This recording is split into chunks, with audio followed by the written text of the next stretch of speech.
Odysseus woke up with a jolt.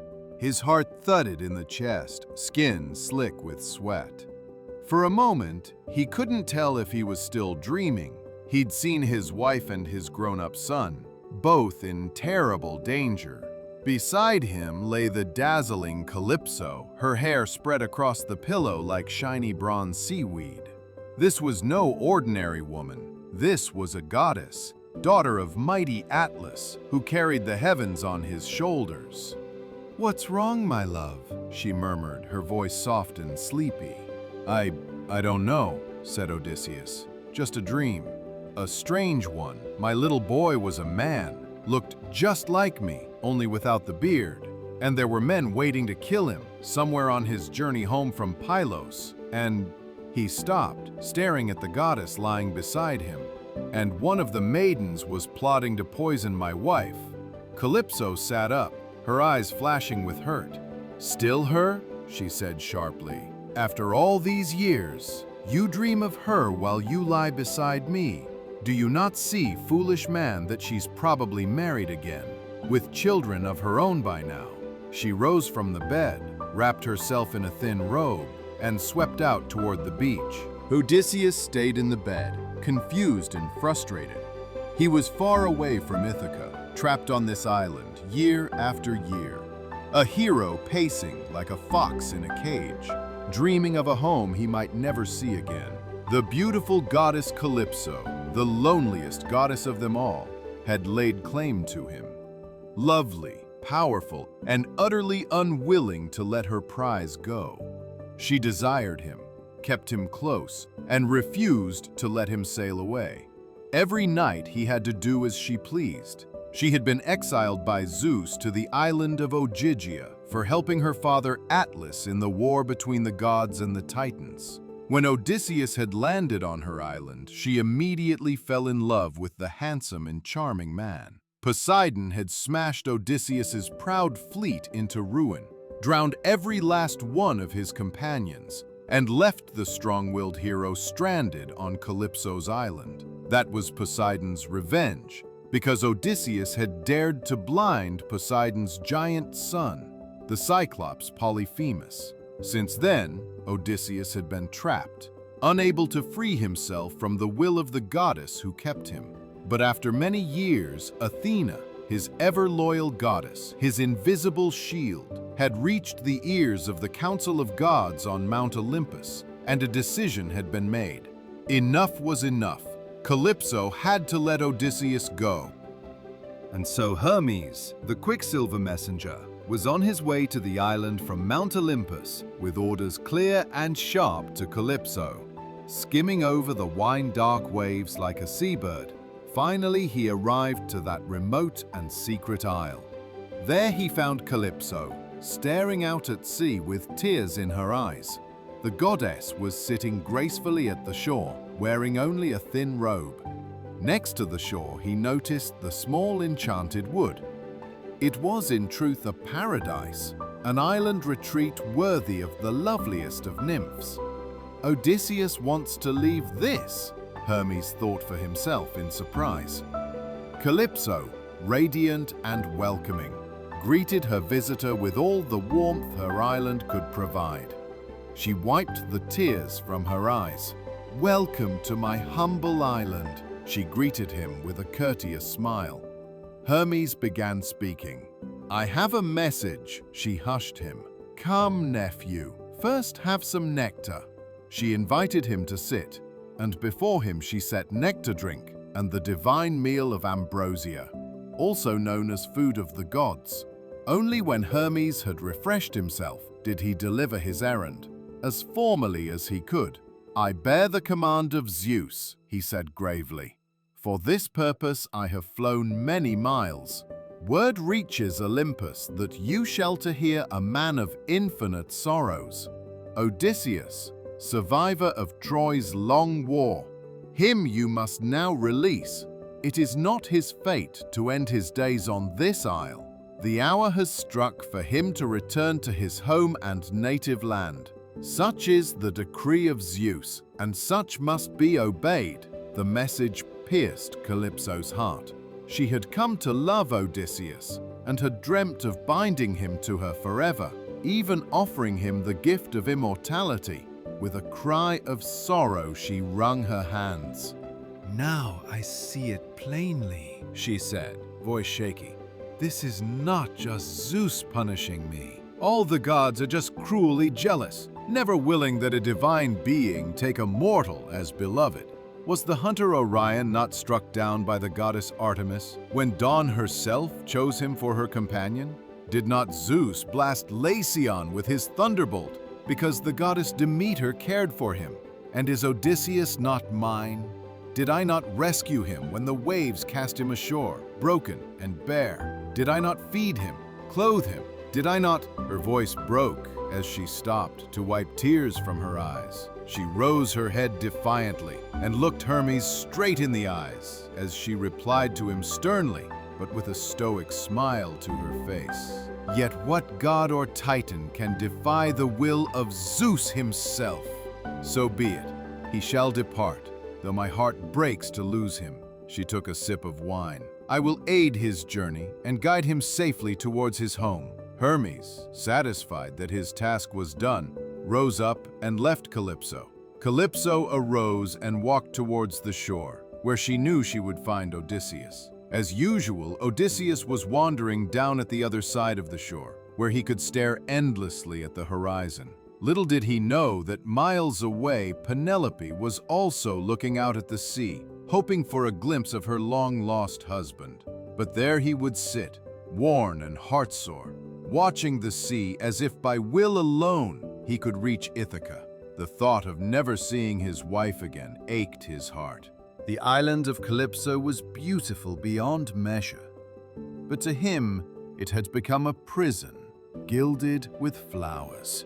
What were cedar fires and sweet perfumes? What were immortality and luxury compared with the rough hills and homely hearth of Ithaca, where Penelope waited? Odysseus, deep in memories, did not even notice the arrival of Calypso.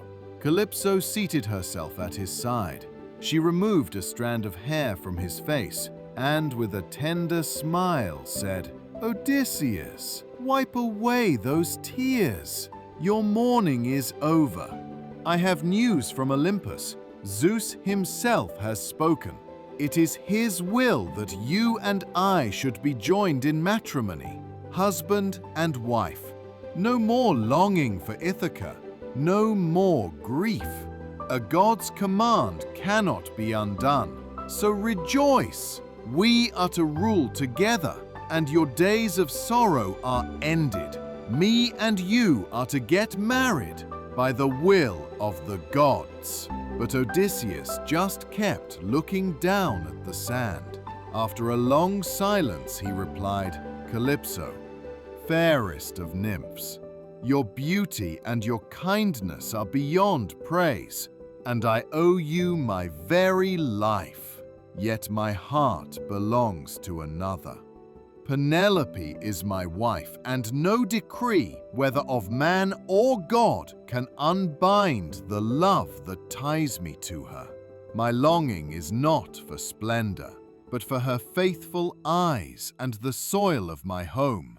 To stay here, even crowned as your immortal husband, would be but another kind of death." For a while, Calypso said nothing. Her smile faltered, and her eyes grew dim with something between hurt and anger. She would try no more. She had hoped, perhaps even believed, that Odysseus would have surrendered by now. Had she not done everything for him? Who was this Penelope anyway? If she could not have him, why should this Penelope? In her mind, she thought, if he does not want immortality with me, maybe I should just strike him down right here, right now. Maybe. She shook her head. At length she sighed, and her voice was heavy with reluctant resignation. "You mortals," she smiled, "are stubborn creatures. Very well, Odysseus. If your heart is set, I shall not fight the decree of Zeus, nor stand between you and your fate. Yes, he actually decreed you are to leave. He decreed I can leave." "But didn't you just say?" "I know what I said. You shall go. I will help you, not hinder you. You shall build a raft with your own hands, and I will see you provisioned with food and drink, clothed in fresh garments, and blessed with a wind that carries you safely over the sea. My love would have kept you here forever, but my promise shall set you free." Even then Odysseus, ever cautious, studied her face with suspicion. "How?" he asked. "Shall I trust this sudden kindness? What if you deceive me, and I am cast adrift to perish? Swear to me, by the greatest oath of the gods, that no harm will come to me by your design." Calypso laughed softly and touched his shoulder with affection, half amused, half saddened by his wariness. "Ah, Odysseus, you are sly and shrewd, ever alert to trickery, even in the arms of a goddess. Very well, I swear it, by the earth beneath us, by the heaven above us, and by the dark river Styx, the greatest oath a god may utter, that no ill will I intend you, only good. Your freedom is yours." And thus, with her heart reluctantly broken, Calypso gave Odysseus permission at last to depart. Once her great oath had been spoken, Calypso rose to her feet and requested Odysseus to follow. She took his hand, and together they walked to the dining table. There she placed before him a proper mortal meal, meat roasted to perfection, and wine rich and red. She herself, as ever, dined like the gods, nectar in her cup and ambrosia upon her plate. When their supper was done, Calypso turned her eyes on Odysseus, her voice soft but edged with hurt. "So, strange man, you truly mean to leave me? Look at me. I am tall, I am fair, and I am no less than a daughter of heaven. Is your Penelope so rare, so matchless, that you would cast aside all that I offer? If you only knew the trials still waiting for you, the storms, the monsters, the cruel twists of fate, you might abandon this hopeless longing and remain here with me forever." Odysseus was about to say something, but she stopped him. "But no, if you must go, then go, and take my blessing with you." Though her words seemed gentle, there was a spark of anger smoldering beneath them, and Odysseus, shrewd as ever, hurried to soothe her. "Gracious goddess," he said, "do not be offended. I know well that in beauty and in majesty you far outshine Penelope. You are divine, and she is but a mortal woman. Yet it is she I yearn for, her voice, her touch, her faithful heart. Day and night my soul aches for the sight of my own hearth, the shadow of my roof, and the land that bore me.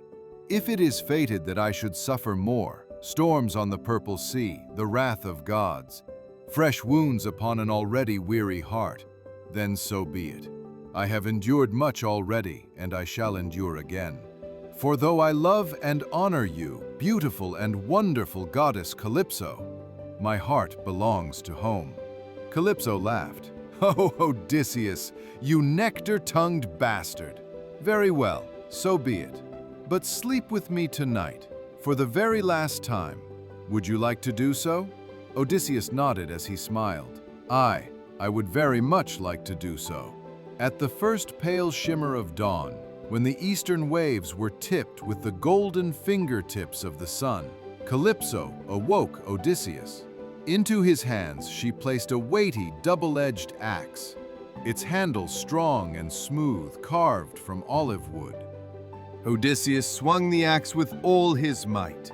One by one, 20 mighty trunks toppled beneath his strokes, crashing to the ground. He trimmed the branches, stripped the bark, and set the timber in order. Calypso, ever watchful, brought him other tools for the wood, and he joined the beams together with bolts and crosspieces, steady and true. Under his hands, the raft began to take shape, as broad and firm as a merchant ship. He fashioned mast, sail, and rigging with practiced care.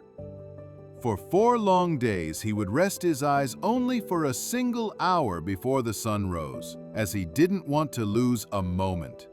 And on the 5th day, all was finally complete. Then Calypso returned, bringing gifts for the voyage. A great goatskin brimming with water, another filled with dark wine, a sack of grain, and delicate bread. She kissed him on his mouth and let a single tear fall down her cheek. For years I was the loneliest goddess in the entire world. The years with you have been the happiest in my long life. I wish you the best, and I hope you soon find your wife and son.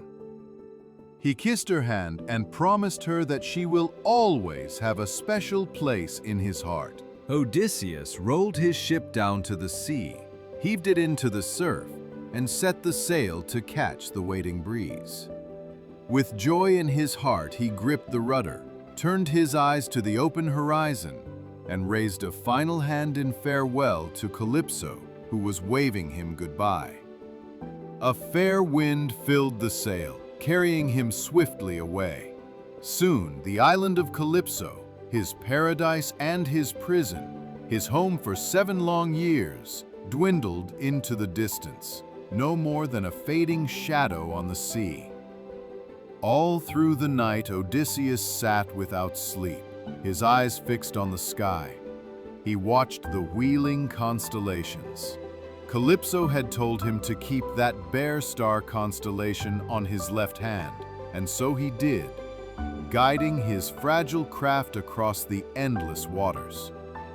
For days he sailed, steady and sure.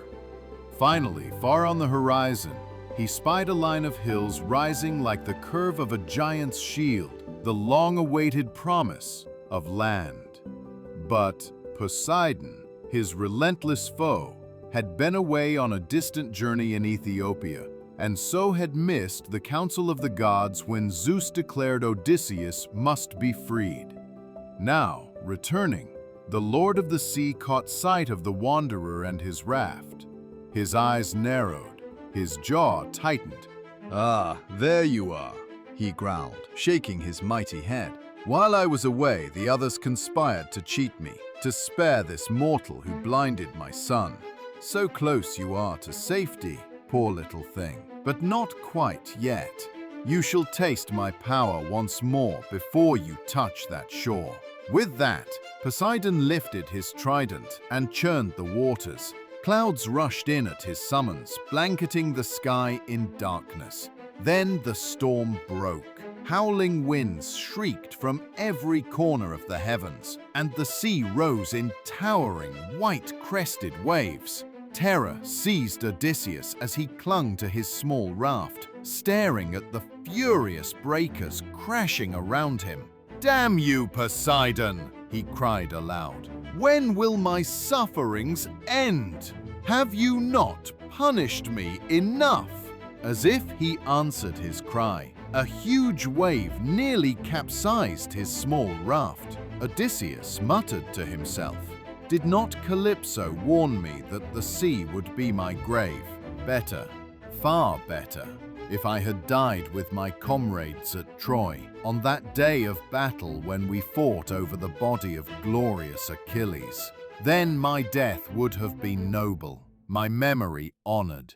But now I am doomed to perish nameless, swallowed by the sea, my end both miserable and shameful." Even as he spoke, a monstrous wave crashed upon the raft, shattering mast and sail, and sweeping Odysseus into the depths. Down he plunged, the weight of his clothes dragging him further into darkness. At last, struggling, he fought his way back to the surface, gasping and spitting out salt water, his lungs burning. With grim determination, he struck out through the surge, reached the broken raft, and climbed aboard once more.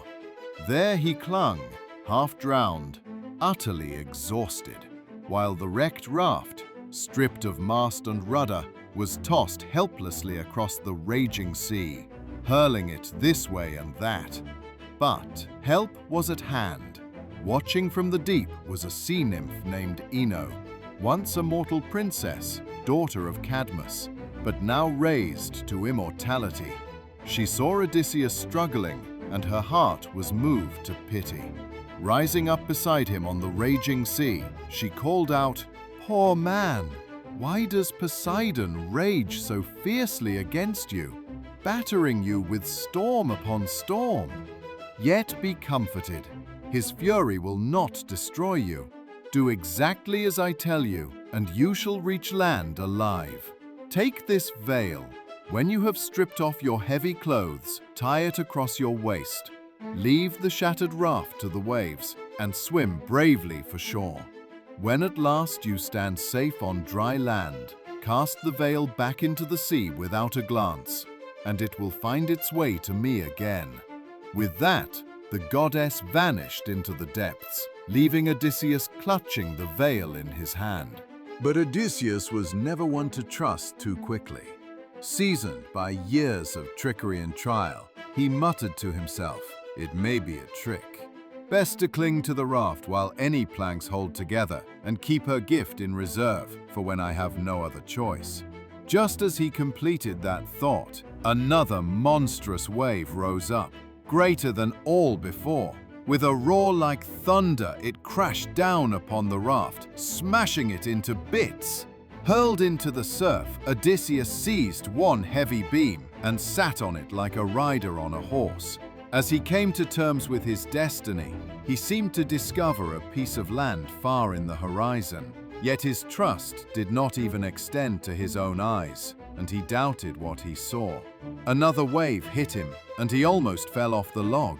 He shook his head and decided he had to go for it. He stripped off his clothes and bound the divine veil firmly across his waist. He took a final look at the log he was sitting on and looked towards the piece of land he thought he saw. "Here goes nothing," he told himself, and dived headlong into the raging waters. With powerful strokes he began to swim, his eyes fixed on the dim outline of land that beckoned through the storm.